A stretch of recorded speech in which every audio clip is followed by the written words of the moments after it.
All right, big show on the horizon tonight. Got Teddy Jenner coming on. You can follow him on Off the Crossbar on Twitter and make sure you follow along everything that Teddy does. Before we jump into it with Teddy right here, we have a very special announcement tonight. So let's get to that right now. Josh, go ahead. Yeah, so I'm getting married on Saturday, and tomorrow is actually we're technically already married, so my wife's birthday. So I'm going to call her in here just so we can wish her a quick happy birthday. Babe, come in here, quick.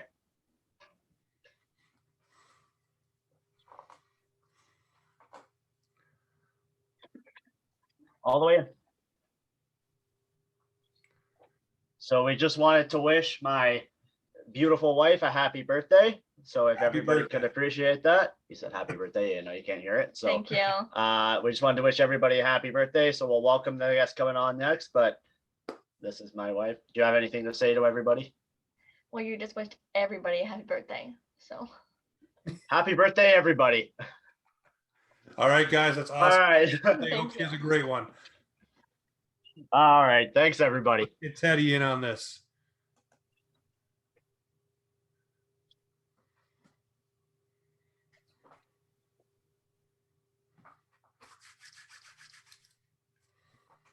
What's up, lads?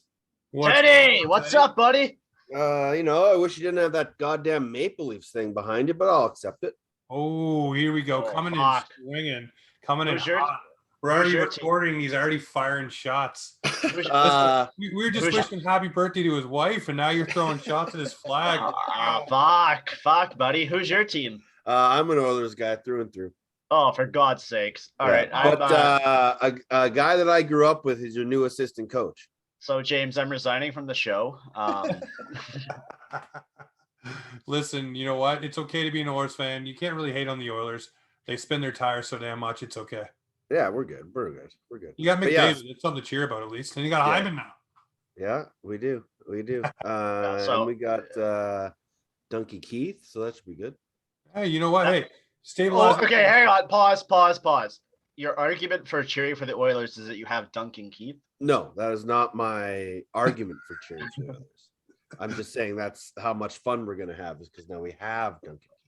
All right. So entertainment-wise, we got Duncan Keith. Yeah, but Spencer Carberry is a guy that I've known since I was 4, and he's your assistant coach now. There we go. So welcome to Offside Lacrosse Talk, or hockey talk, apparently. Yeah, no shit. Listen, we do our hockey show on Mondays, but hey, no problem to talk a little hockey. Hey, I wanted to have you on, though. Obviously, we had the lacrosse draft go down, the NLL, everything big there. So we're just dipping our toe in the lacrosse water, having some fun. We've had some big people on. I want to have you on, obviously, to recap the draft. That's what we talked about previously. And I want to talk to you about some things that are going on within the NLL as well. Just get your thoughts on those too. So we'll kick it off here. I want everybody to know who you are from our hockey side. Obviously, a lot of people are listening to both things now and dipping their toe in the water of NLL and lacrosse world themselves.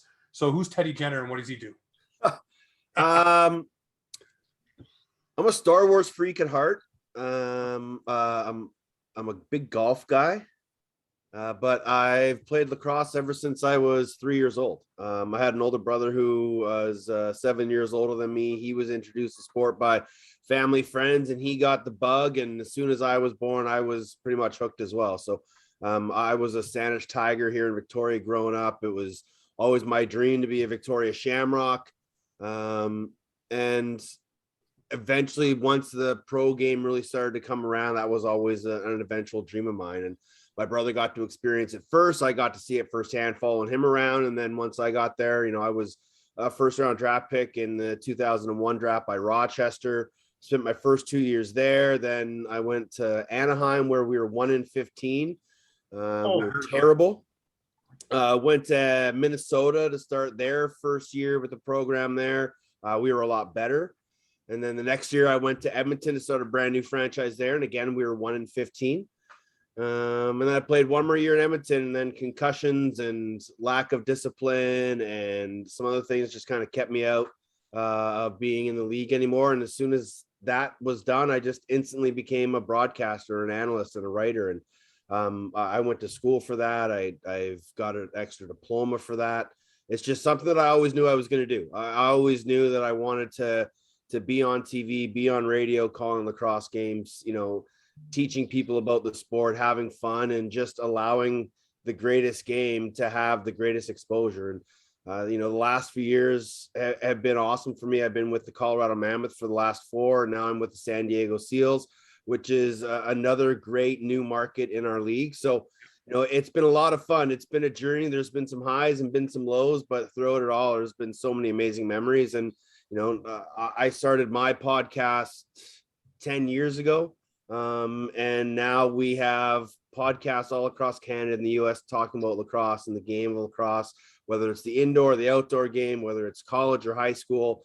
It's just amazing to see the coverage that there is now. And I think that all has to do with, social media and Twitter and all these great new apps that we have. Just allows more people to express themselves. You don't have to be, guys like myself who've been in the sport for 40 odd years. It can be guys like you guys who are brand new. And when every new market we go to, we're going to have new fans starting podcasts because they're fans of the team. There's the Seal Splash podcast that a guy, Ross McLaughlin, does. He had never really seen the sport till it came to San Diego. When we go to Vegas, it's going to be the same thing. They did the same thing in Saskatchewan. You guys in Halifax. It's amazing to see how far this sport has come to, a league that was doing their draft over the phone to now a league that's done, a draft in Philadelphia in the last 2 years, virtually online. So it's been a journey for everybody. And I've just been happy to be along for the ride. Well, I want to ask James, do you mind if I just want to jump in here quickly, then I hope we can get some nitty gritty. So you mentioned you're a massive golf fan. I just want your opinion on it. I got 2 questions about golf. Okay. All right. Did you watch the 6-round playoff this weekend? I did, yes. Okay. What were your thoughts on that? And what more could DeChambeau blame everything else on besides his swing? I thought it was absolutely electrifying. I thought it was amazing for golf. It's kind of cool that you had, this is that was the 3rd playoff in a row that they've had. Yeah. It's maybe the 3rd or 4th one that's gone beyond like 5 holes.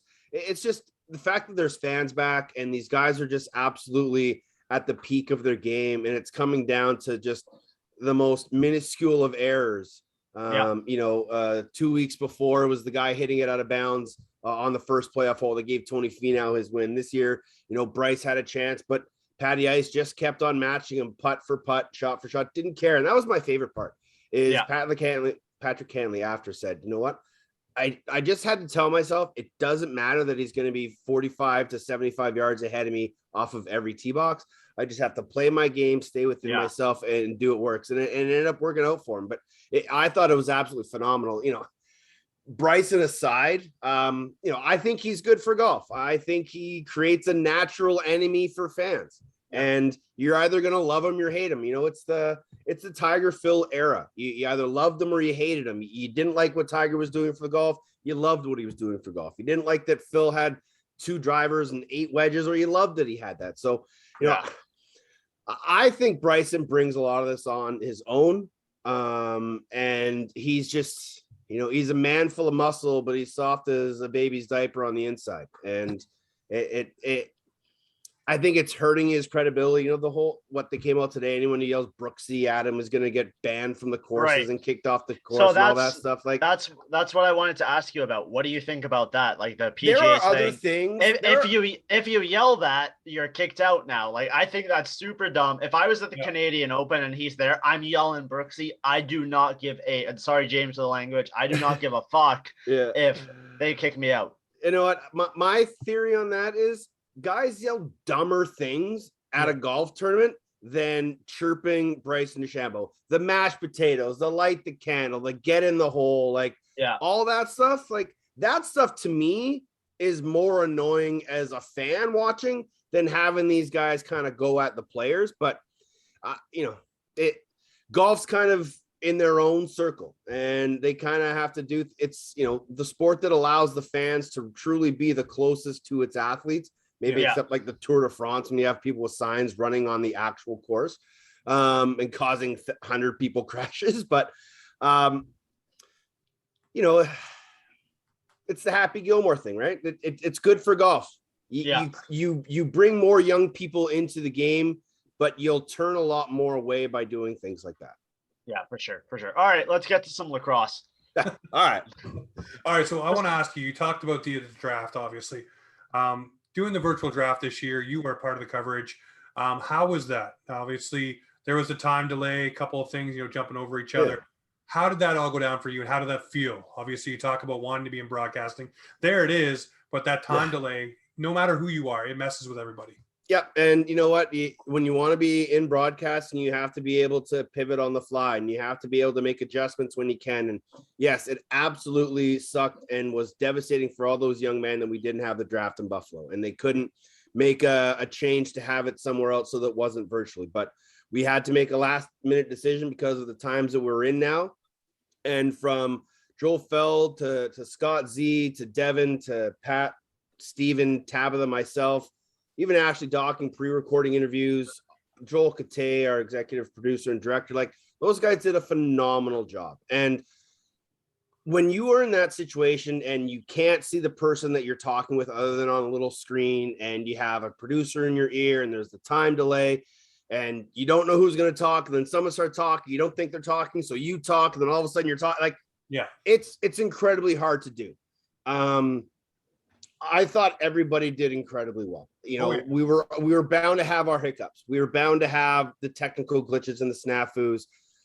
But we were prepared for that a lot more than we were the first year that we did it. And we learned a lot from what happened 2 years ago when we first did the virtual draft. So, hopefully it's the last time we do it and we can move on from it. But, a lot of great videos came out of it, of reaction of, the guys that are at college or they're at home or their parents are watching, the reactions that we get from through social media just kind of adds to it. But, the worst part is those guys will never have that draft day moment where they're walking on stage and shaking the commissioner's hand and getting the hat and all that stuff. So I told Max Wilson, because he's from Victoria, and I know I've worked with him a lot and I've known him quite a long time. I said, when the time comes, I will walk you up to Nick Sakevich, the commissioner. I will introduce you. We will take that picture for you and you'll have it. It won't be on a draft day stage, but we'll still get you that picture. So there are bigger things than that walk across the stage. Hearing your name is the most important, but it's that memory that these kids didn't have. But, for it being a virtual draft, I thought it went very, very well. No, it definitely did. I'm not criticizing 100%. I'm just saying it was fun to watch. And, you could tell all of you had your points ready to fire, and especially switching over to Steven at times as well. I heard a couple of things. Steven is now known as the Sam Cosentino of the lacrosse world because he knows every prospect, detail. Yeah. I call him the Mel Kiper of lacrosse. I seen a couple Bobby Macks throwing your way, actually. The guy with the knowledge and the cantankerousness on the side that you can see when you get a little bit older, you'll be in that Bobby Mack situation. I appreciate that. The thing with Steven is that it's crazy how many of these kids that he truly does know, and the information that comes. It's wild, right? I like to give him a hard time because he likes to give me a hard time about Victoria guys and how he thinks I always, think they're first rounders, but we've produced a lot of first rounders in the last few years. I like to kind of give him a hard time when he kind of airballs on some of those picks, but it's incredibly hard to rank kids, especially kids that haven't played lacrosse in a couple of years, especially ones that you haven't really seen do anything. So it's a thankless job, and it's not easy. And there are a lot of kids in each and every draft trying to figure out if they're eligible, trying to figure out if they're going back for that COVID year, trying to figure out if they have an extra year or whatever it may be. It's very, very time consuming, and he does an incredible job, and he rarely misses. We're all bound to have a miss. But sometimes when it's a Victoria guy, I like to get on him a little harder than normal. Oh, you got to grind on them. Definitely, you got to grind. That's the way it goes, though, right? If you're going to put up predictions, you throw yourself out there to be grinded on. I'm wondering for you though. You watched that first round. A lot of things that he did say were falling into place. Mm-hmm. Was there someone who jumped off the board to you that went in the first round a little bit early that you're like, hey, whoa, that wasn't where we lined that up? Kyle Waters was probably the guy that I thought made the biggest jump. He went 6 to Calgary. I kind of had him later on in the first round, but I think the biggest throw off was, and it all stemmed from the Connor Fields trade between Buffalo and San Diego. When Buffalo acquired Connor Fields as a left-hander, it allowed them to go and get Dahoka Nanako, because if they didn't make that Fields trade, they're drafting our Adam Charlambides, who was the best lefty in the draft, you know, the best guy available that's going to be coming into the league this year to play. So by making that Fields trade and sending the 13th pick and a 2022 second to San Diego, it allowed them to fill that lefty role that they needed and go after Dahoka. And I think that kind of threw off a couple teams, which, you know, in Vancouver's case, it kind of made a decision for them. Okay, well, we're taking Adam Charlambides. It's a no-brainer. San Diego is always going to take Mike McKenna, but then that Kyle Waters pick by Calgary is probably the biggest jump in that first round.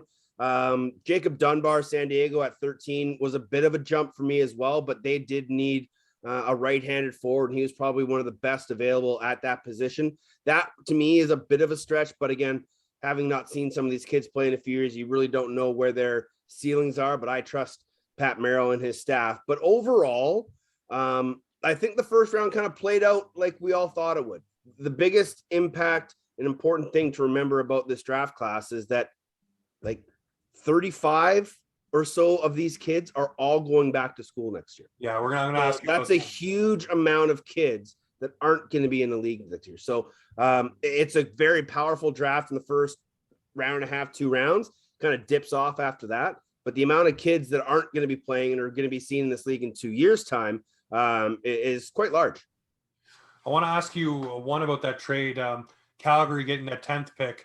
Obviously, they had somebody in mind. Yeah. And then of course, they get jumped. I think it was by San Diego. San Diego, yeah. So, and I made the comment on the draft, and I was jokingly when I said, oh, maybe Calgary is regretting making that trade now. But that's the whole chess match of being in a draft, and that's what makes good GMs good GMs. Calgary jumped up to get to 10 because I'm pretty sure they either wanted Vyson or they wanted Shume. And when they made that jump, San Diego saw them make that jump, and now they were 3 spots ahead of them. And so they thought, okay, we were probably going to take Shume at 12 or at 13, if not Max Wilson. But now that Calgary has jumped up to 10, well, we got to get in front of them because we don't want them taking the guy that we want. Yeah. And it was pretty cool to see that just all kind of transpire in real time as it happened. I don't know if Patrick Shume was the guy that Calgary wanted or not. I haven't had a chance to talk to Mike Board or Kurt Milosky, but if it was, I want to know how quickly they pivoted to Justin Anasio. Yeah. But I actually had them taking Justin Anasio in that draft at that spot, or they would have been 15 at the time. I thought they were going to take Anasio, but it was a pretty sly move by Patrick Merrill to leapfrog them. And at the same time, he had 2 picks in the first round. And he turned them into 5. Yeah. And I thought it was a very, very good draft by Patrick Merrill and the San Diego Seals. But that was just another cool little nuance and we don't usually see that in the National Lacrosse League, especially that quickly. And, 2 Western teams jumping up over top of each other, trying to get to that spot. Yeah. So I thought it'd add a little spice of life to a draft that, for the most part was fairly tame. Well, you know what? I don't watch a lot of lacrosse. Like, this is kind of my introduction to it. James asked me to be on this, so I was like, yeah, I'll learn about lacrosse.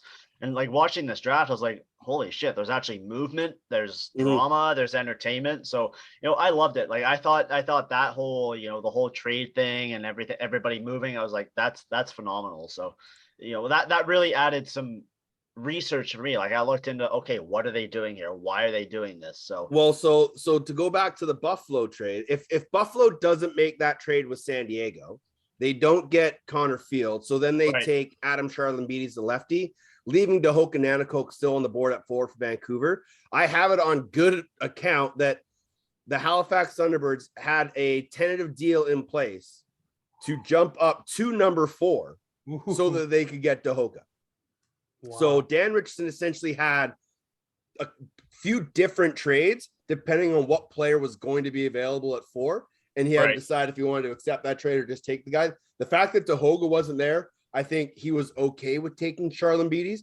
But if it was the other way around, I have a very strong feeling he was going to flip that pick to Halifax. And Halifax was then going to get Dahoka Nanako, because I really feel that and this is a topic for another day, but I really feel that Dahoga is a truly special talent. We can all agree on that for all of us that have seen him play and watched him and know what he can do. Yep. Yes, he does have a few off-field issues, but if you can put him in the right scenario with the right leadership around him and the right people around him, he'll be successful. And I thought the 4 places that would happen were going to be in Georgia because Lyle Thompson was there, Halifax because Cody was there, San Diego because Patrick Merrill and Austin Stotts are there. Yeah. And then Buffalo because John Tavares is there and he coached him with the Six Nations Chiefs in the Major Series League. So there were, in my opinion, there were 4 teams he was always going to go to. Yeah. And it played out that way. I just didn't think it was going to be that way, but that was just a kind of a cool,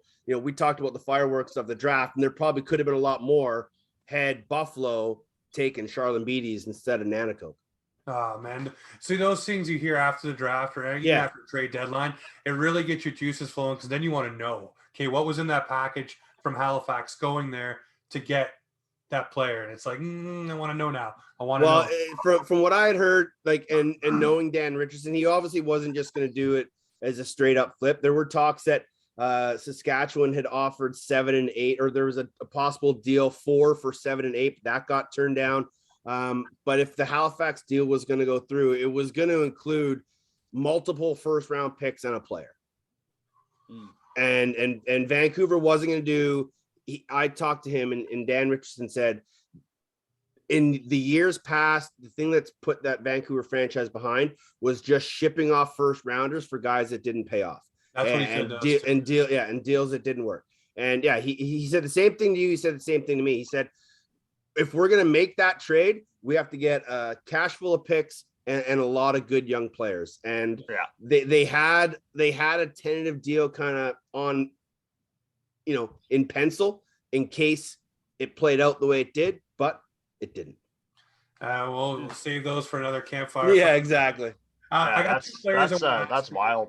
Throughout the draft here, we have Owen Russell, a guy that we've spoken to a few times, and is going to be on the show down the road. And then O-Dog's going to be on your show? Oh, he is. Oh, I love the it. O-Dog. Owen's amazing. He's a kid that our Victoria Shamrocks team, I think we took him in 4th or 5th round in the junior draft.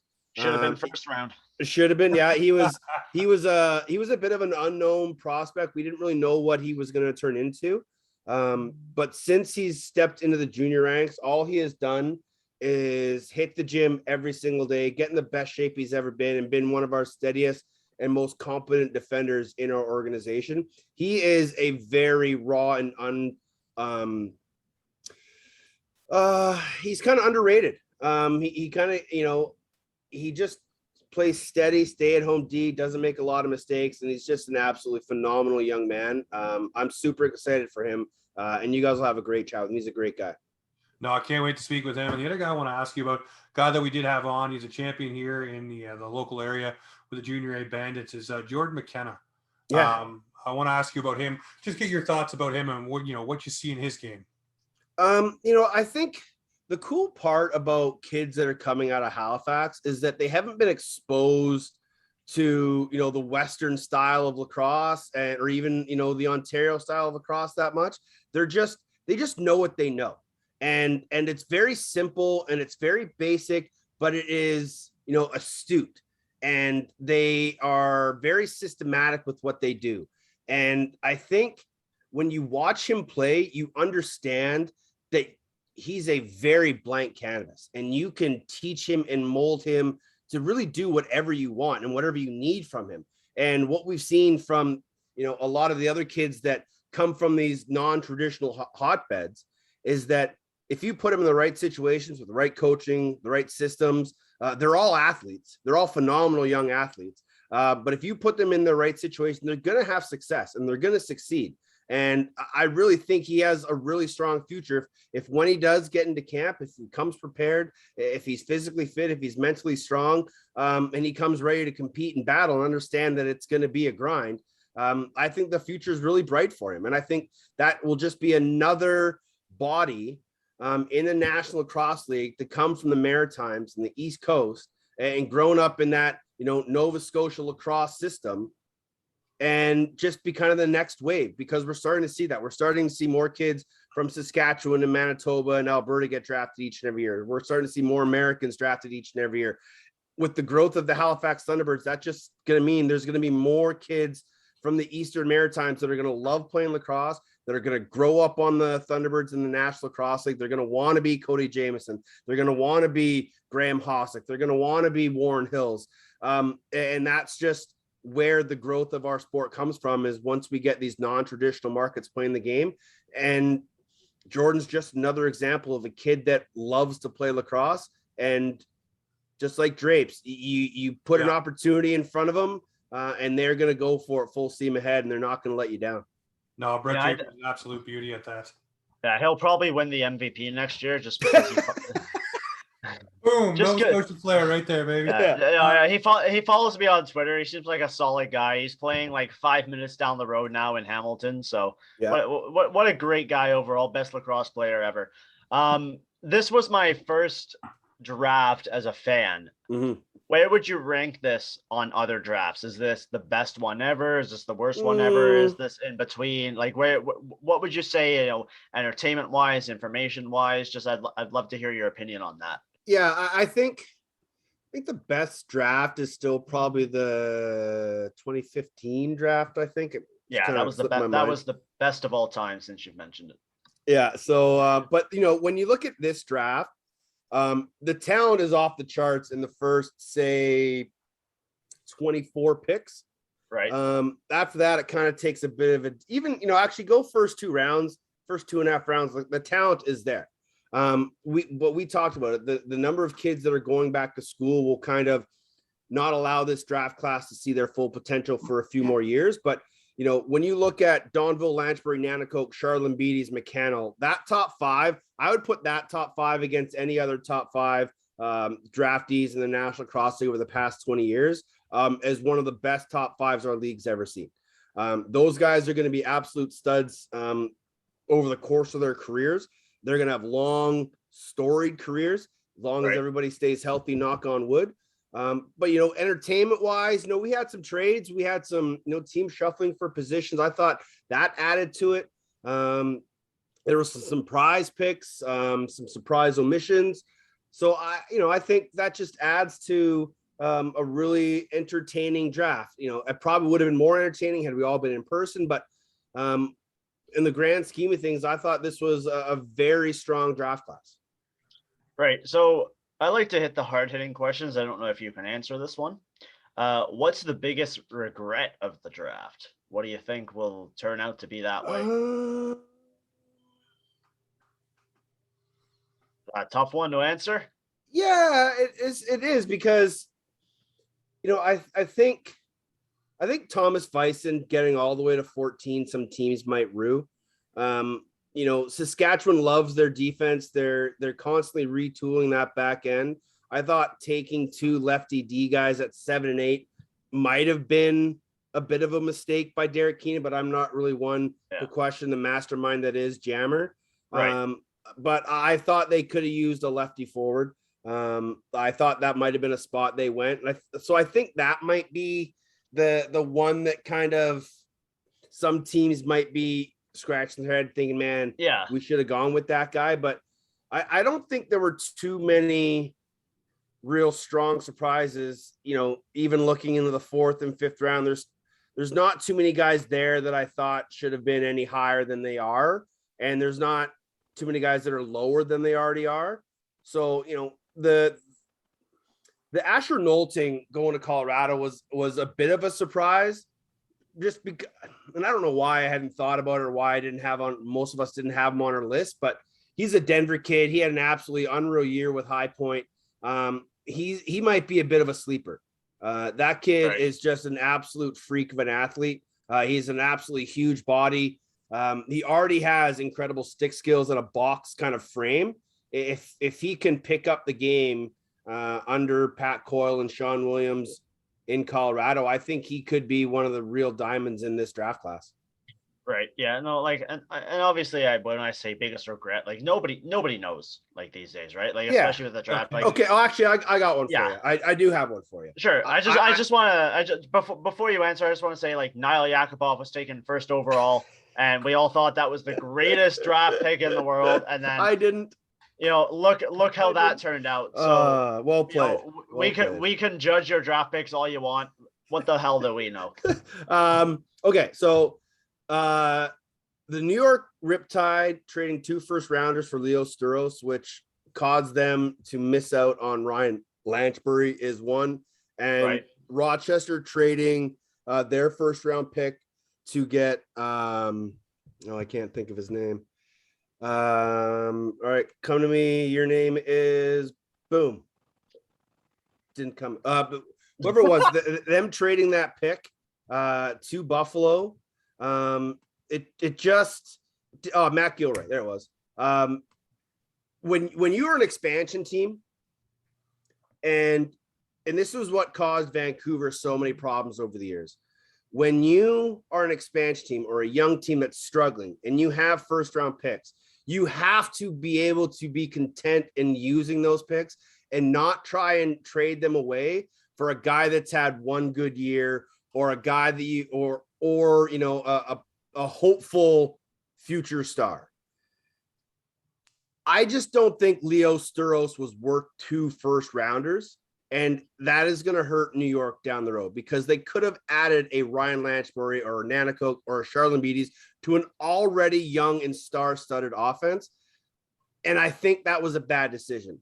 And for Rochester, again, you're a new franchise. You were 2-14 or 2-15, and you trade it for a guy that is a very good defender, and he's very underrated. I think Matt Gilroy is a phenomenal defender. I just didn't think he was worth what they gave up. And again, that takes a star young player out of this draft away from Rochester, a team that needed help.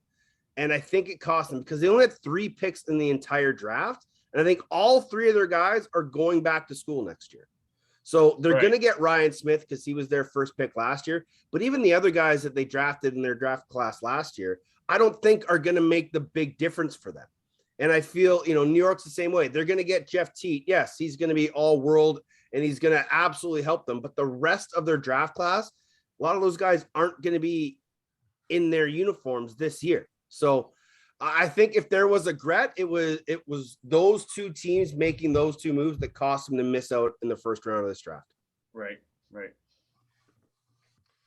Well, a couple last questions I want to get in with you before we let you go tonight. Obviously, just a quick, simple, how you doing here? The NLL this season is switching things up. They're going with 2 conferences. Mm-hmm. I want to ask you, with that happening, do you see any team benefiting from the realignment and what's happening more so than other teams?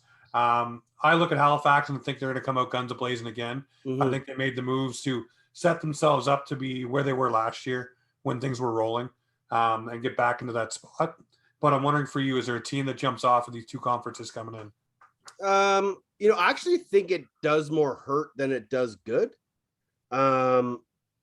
Because you're going to have Halifax, Toronto, Buffalo, Philly, and probably Georgia. You can throw Albany in there. There's 6 teams in the East that are going to be battling for those top 4 spots. It's going to create tons of excitement and entertainment because there's going to be a lot of battles down the road. Yep. And then in the West, it's kind of the same. The West is sort of staying the same essentially. And there's going to be a lot of battles within that division as well. And when you look at it, I'm not sure I'm sold on the whole crossover thing. I know it rewards teams for being better than, the other divisions, 4th best team. And if you're, there's been years where we've had this and, we've had teams that are below 500 making the playoffs. Yeah. And then they've gone on a run and made it to the finals. Those are great stories, but you want to see the best team all year win. Yeah. And so I can understand the crossover. I think the crossover makes for good excitement because you could end up having, 2 Eastern teams in the finals if it works out that way. But I'm waiting for the day that we get to 16 and we can either do 4 4s or 2 8s and just expand the playoffs. But the fact that they're going to do the first round as just the single game, then they're going to go 2 of 3, I think that is a good addition as well. But I just like the 3 divisions. I kind of like how it aligned. I like how it worked out. You got more teams chances to get in. You created, battles for that 3rd spot. Yeah. Whereas, if more teams in the playoffs is always better. of course, always better. But, if you get a team that's out of it early, it kind of happens in any scenario. But if you get a team that's really out of it early, how quickly do they wait to pull the trigger and just sell off guys to the highest bidder? Yeah. And, if you fall down quickly enough, that could create a scenario where that happens. But whereas if you're in a 4-team division and 3 of 4 teams make it, if you get off to a slow start, you can still kind of get your way back in there. But if you lose 4 games in a row in an 8-team division, and you're trying to get to the 4th or 5th spot, that might be pretty hard for some teams. So, especially the way, especially the way New York is built right now, I still think they're going to struggle in goal. I think Rochester will be better. There's things coming that's going to help them. Panther City, I think, is going to struggle this year. So, there's a few teams that are going to be probably clear-cut bottom favorites, I guess you could call them. As no one likes to be a favorite at the bottom, but, the kind of teams that you pick to finish near the bottom, and those teams could struggle early and often, and that might create times of trade as the year goes towards the deadline. But, stranger things have happened in this league. So I'm not ready to put knives in teams quite yet, but I think this, 2 divisions, once we get to 16 teams, we can kind of sort things out a little more. And I think you can find a way, if you're in 16 teams, you can find a way to get, 8 to 10 teams in the playoffs, 12 teams in the playoffs, and have breakdowns. So as we continue to grow, the playoff scenarios will continue to change. Like, we'll bring in Vegas next year. That's going to make, the alignment a little bit different. So we'll have to figure what they do then, depending on where team 16 is. I know they kind of want to get to a balanced East-West, and that's the hope, so that team 16 will be a Western-ish division team whenever that time comes. So, it's coming, and we just have to take our time and make sure we get there as smoothly as we can. Well, I know Nick Sakavich has told us when he was on that he wants this league to be 32 teams. So, and he wants to do 2 teams a year, which we spoke to a couple general managers. I'm sure you've listened in a couple times. Mm-hmm. They said, they'd rather be a little bit more slow and steady. So yeah, when I had Nick on the show, I asked him that question. I said, you're on record as saying when you get to 16, you kind of want to be 16 by like 2026, 2028, and you kind of want to stop and let teams build. And that was our issue in the mid 2000s when we ballooned from like 9 teams to 13 teams. The player pool wasn't there, the fan base wasn't there, and we had teams like Ottawa and Montreal and Arizona and Anaheim, Columbus, just coming in for 1-2 years and then folding and never coming back. And we can't afford to do that. And I know that Nick Sakavich and the Board of Governors are doing all their due diligence to bring the right people into this league. Yep. And I commend them, because all the owners and the ownership groups and the investors they have brought in have been phenomenal ownership group.